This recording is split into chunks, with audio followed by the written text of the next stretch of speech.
Happy Rich Friday, everybody. I'm so excited for this third episode of Rich Friday's podcast. For those of you who don't know, Rich Friday's podcast is an entrepreneurial podcast dedicated to entrepreneurs like you. We have 3 series. Interview Me airs on Tuesdays and is dedicated to new business owners.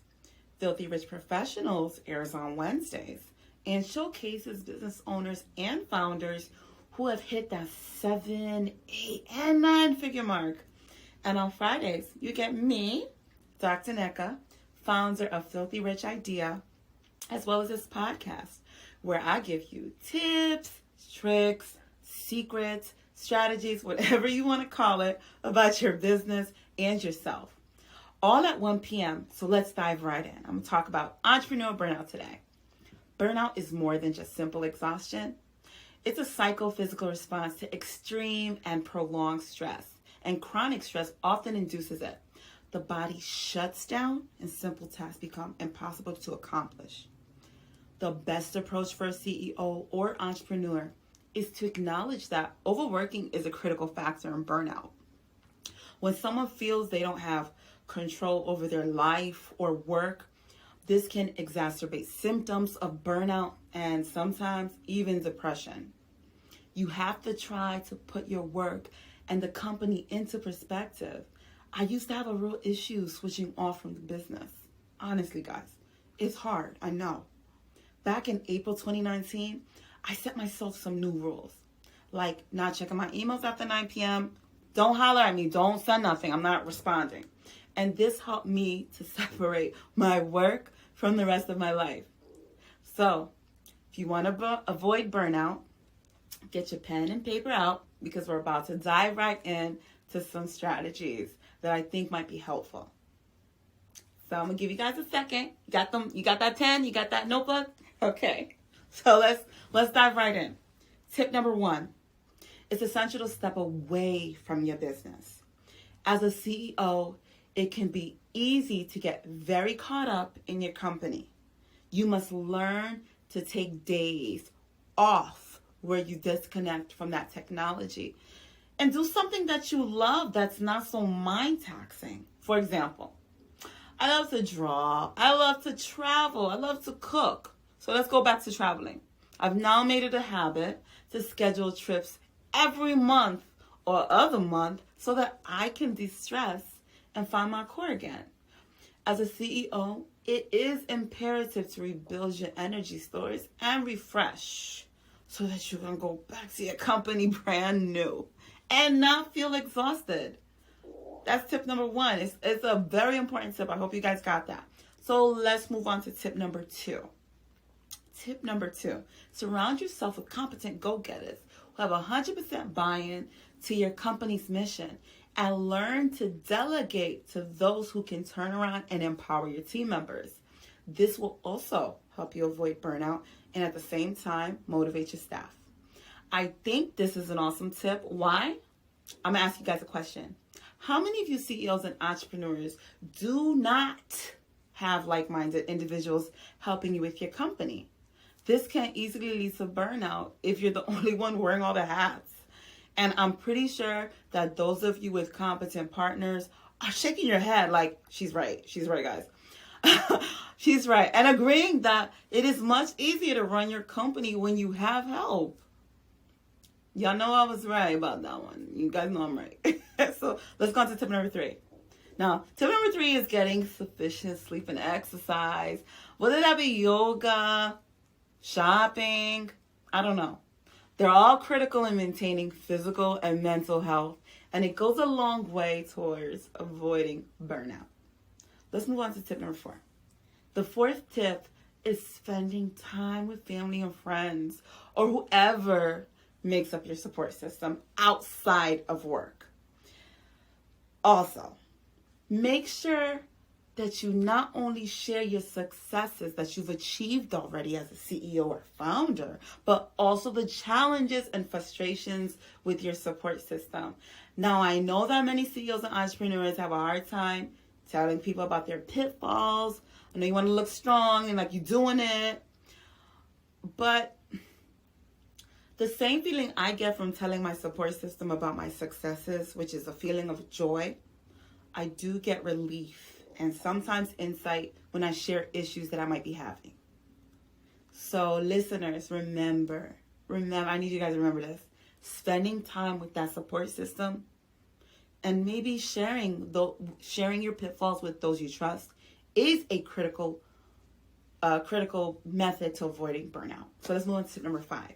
Tip 5 is to always pursue and maintain your passions and hobbies outside of work. And do not let them go idle. Please do what you love. This will lead to rut feelings that can become a habit, and it is actually the first step towards burnout. Don't feel the need to be too stoic. Being a CEO does require leadership and a sense of strength and direction, but we're all humans and we have frailties, so it's very important. This tip was very important. Tip 6 is also very important and may be unavoidable depending on where you are in life. It requires you to first understand when you're starting to feel uninspired. Over the years, I've become more attuned to the symptoms that lead to being uninspired. For example, are you getting distracted by small, unimportant tasks, or jumping from one thing to the other because you have too much on your plate, or maybe you don't care about what's in front of you? The truth is, when you aren't able to focus on high leverage activities and getting into a flow state with a project, and you start to spend too much time putting out little fires, you'll start to lose focus on the bigger picture. And at that point, I'd say give yourself permission to step away from the business. Switch up your environment.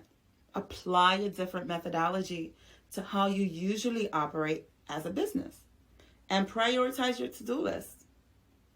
Simply clearing the inventory in your mind will give you more mental energy to apply yourself creatively and restart your inspiration. This works well for me, and I encourage my team to do the same when they're feeling overwhelmed. So, let's move on to tip number 7. Sometimes I ask myself, have I been going too hard? Sometimes the fastest way to find inspiration again is to give myself a chance to exhale, slow down, and do something else entirely. Best options for me typically include maybe I go on a walk or go to the beach. I love the beach, guys. I love the beach. Or I attend a function, or I spend time with my friends and family. I do something creative. I'll paint, I'll draw. I don't know.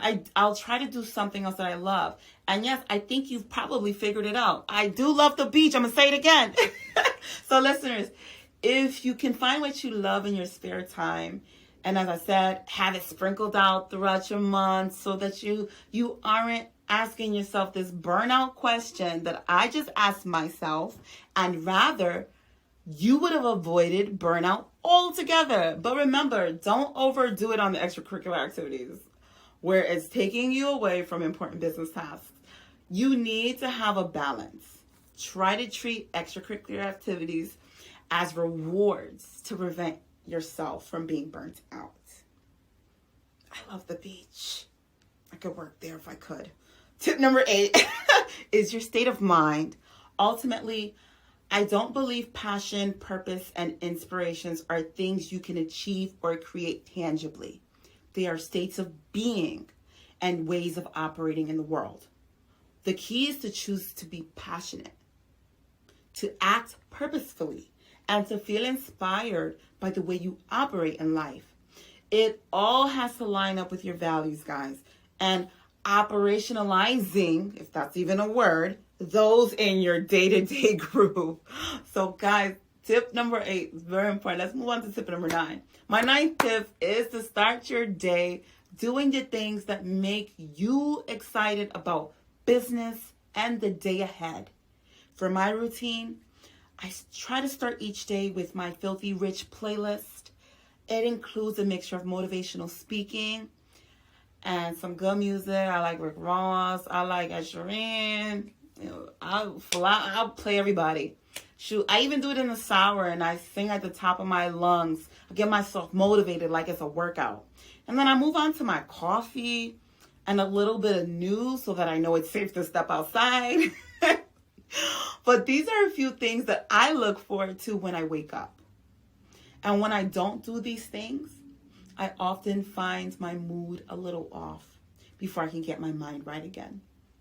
I know a few CEOs who must be in the gym around 4 a.m., while another friend of mine who runs a credit repair company needs to start her routine at night before she does her skin and her hair care routine, and she soaks in the tub. I'm like, I need to incorporate that because I got a whole jacuzzi. So why am I not putting that in there? But these are things that help burnout and business-related stress. So listeners, find what works for you and implement it into your schedule. Tip number 10. Y'all ready? It's my final tip. My final tip, and it's the tip like I said, is to eat well and exercise regularly. I know for me, it's often hard to get into the gym when my mind is on my company.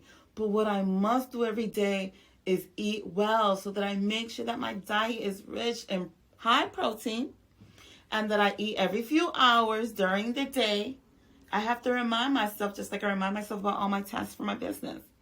I find that establishing healthy habits gives you the best chance of rising to challenges at work with more energy and generally a positive outlook. So, you guys have it. Those are my 10 tips to avoiding burnout. And I hope there was more than one that you can identify with.